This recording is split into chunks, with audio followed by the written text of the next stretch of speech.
дар доираи корҳои омодагӣ бахшида ба ҷашни 35-солагии истиқлоли давлатии ҷумҳурии Тоҷикистон дар вилояти Суғд беш аз 12 000 иншооти таъиноти истеҳсолию иҷтимоӣ, бунёд ва таъмиру азнавсозӣ карда мешаванд.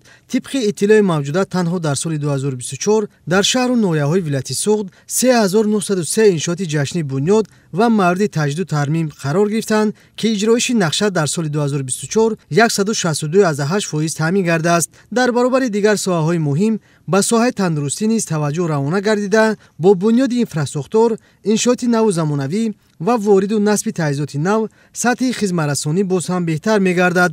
соли 2024 сохтмон ва таъмиру азнавсозии 78 иншооти соҳаи тандурустӣ, аз ҷумла 4 маркази саломатии шаҳрӣ, 6 маркази саломатии ноҳиявӣ, 14 маркази саломатии деҳот, 23 бунгоҳи саломатӣ, 27 беморхона ва шуъбаҳои онҳо, 3 муассисаи махсусгардондашуда дар шаҳру ноҳияҳои Хуҷанд, Бобоҷон Ғафуров, Гулистон, Истаравшан, Исфара, Конибодум, Панҷакент, Ашт, Деваштич, Зафаробод ва Кӯҳистони Мазчоҳ ба анҷом расонда шудааст.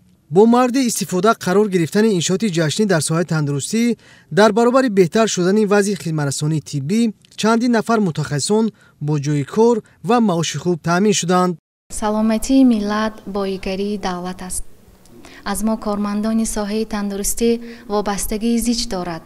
аз ин сабаб хизматҳои худро ба халқу ватанамон дариғ намедорем. бо мақсади таъмини муассисаи тиббӣ бо лавозимоту таҷҳизоти тиббӣ аз ҳисоби ҳамаи сарчашмаҳо соли 2024 3109 таҷҳизот ба маблағи 50.6 миллион сомонии харидорӣ ва ба муассисаҳои тиббӣ дастрас гардааст. табибон бо истифода аз чунин шароит ва ғамхориҳои рӯзаафзон барои солим нигоҳ доштани ҷомеа саҳми арзанда мегузоранд. имрӯзҳо бахшида ба ҷашни 35-солагии истиқлоли давлатии ҷумҳурии Тоҷикистон, корҳои бунёдкорӣ дар вилояти Суғд бо маром идома дорад ва бо маблағгузории мақомоти иҷроияи ҳокимияти давлатии вилояти Суғд якчанд иншооти муҳими соҳаи тандурустӣ бунёд гарда истодааст. бинои иловагии маркази саратоншиносии вилояти Суғд, ки аз 6 ошона иборат мебошад, аз ҷумлаи иншооти ҷашнӣ ба шумор меравад. яке аз дастовардҳои бузурги соҳаи саратоншиносӣ ин солҳои охир оғози сохтмони бинои иловагии баландошиёна дар маркази саратоншиносии вилоят ба ҳисоб меравад. бинои мазкур барои 150 кати бистарӣ пешбинӣ шудааст ва ин бино бо дастгирии бевоситаи ҳукумати кишвар, маблағгузории мақомоти иҷроии ҳокимияти давлатии вилояти Суғд сохта шуда истодааст. ва боварӣ комил дорам, ки бо сохта ба истифода додани бинои мазкур шароити корӣ барои кормандони соҳаи саратоншиносӣ ва шароити ташхису табобат барои беморон боз ҳам беҳтар мегардад.